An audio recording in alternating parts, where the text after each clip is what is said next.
Samajwadi party के सांसद रामजी लाल सुमन इस वक्त बातचीत के लिए हमारे साथ मौजूद हैं। सर, जस्टिस वर्मा को लेकर जिस तरह से बवाल देखने को मिल रहा है, कैश उनके सरकारी आवास से बरामद हुआ, उसके बाद अब इलाहाबाद हाई कोर्ट भेजने की सिफारिश जो है वो की गई है। दूसरी तरफ इलाहाबाद में लगातार विरोध इसका हो रहा है। मुझे मालूम इसका विरोध हो रहा है, लेकिन महत्वपूर्ण ये है कि संसद ने भी इस मामले को बहुत गंभीरता से लिया है। अभी राज्यसभा के सभापति ने 4:30 बजे नेता प्रतिपक्ष और नेता सदन की बैठक बुलाई है और उसमें संसद का इस पर क्या रोल होना चाहिए, इस पर चर्चा होगी। और मैं समझता हूँ सीजीआई ने जो उसका संज्ञान लिया है निश्चित रूप से काबिल तारीफ। आपको लगता है कि जो फैसला किया जा रहा है, जो सिफारिश की जा रही है, इलाहाबाद हाई कोर्ट भेजना चाहिए, क्योंकि जिस तरह से उनका लगातार विरोध हो रहा है इलाहाबाद में भी?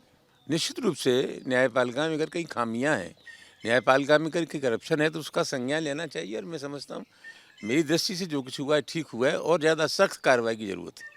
एक सवाल ये भी है कि कांग्रेस पार्टी के नेता हैं उदित राज, उनका कहना है कि जिस तरह से भ्रष्टाचार न्यायपालिका में है, उसको खत्म करने के लिए आरक्षण को लागू करना चाहिए, क्योंकि एक जाति का दबदबा है न्यायपालिका में। वो अलग सवाल है, ये कोई नया सवाल थोड़ी है। ये तो बराबर पहले से भी ये चर्चा चलती रही है, लोग मांग करते रहे कि न्यायपालिका में भी आरक्षण होने चाहिए। ये कि बुनियादी सवाल है और इसको संसद को तय करना है।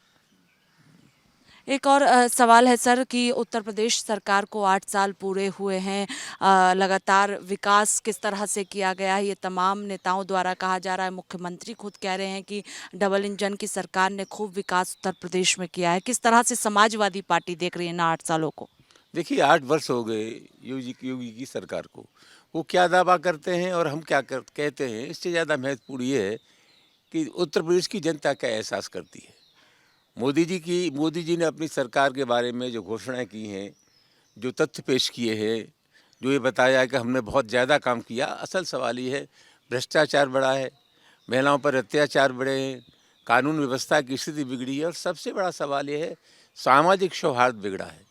जब संसद ने कानून बना दिया 91 में कि बाद 1947 से पहले जहाँ मस्जिद थी मस्जिद रहेगी, जहाँ मंदिर था मंदिर रहेगी, इसके बावजूद भी उत्तर प्रदेश में हर जगह तनाव है। और जब ये विवाद बढ़ेगा तो निश्चित रूप से एक विवाद ये भी है कि हर मंदिर के नीचे एक बौद्ध मठ है। तो कुल मिलाकर के सामाजिक रिश्तों को बहुत बिगाड़ा है योगी आदित्यनाथ ने पिछले 8 वर्षों में। और कोई उपलब्धि या न हो, सरकार से अपेक्षा की जाती है कि अमन रहे, चैन रहे, भाईचारा रहे। और मैं समझता हूँ इन 8 वर्षों में उत्तर प्रदेश की सरकार ने हमारे रिश्तों को खराब किया है। आखिरी सवाल है कि बसपा प्रमुख मायावती 2027 में उत्तर प्रदेश में विधानसभा का चुनाव है, उससे पहले एक्टिव हो गई हैं। एससी वोटर के साथ साथ अब ओबीसी को किस तरह से साधा जाए, इसको लेकर बैठक भी बुलाई गई है। तमाम ओबीसी के नेताओं को भी आज बुलाया गया है लखनऊ में। मैं मायावती जी की पार्टी में तो हूँ नहीं, मैं तो समाजवादी पार्टी में हूँ। उनको अपनी पार्टी का संचालन किस तरह से करना है वो जाने।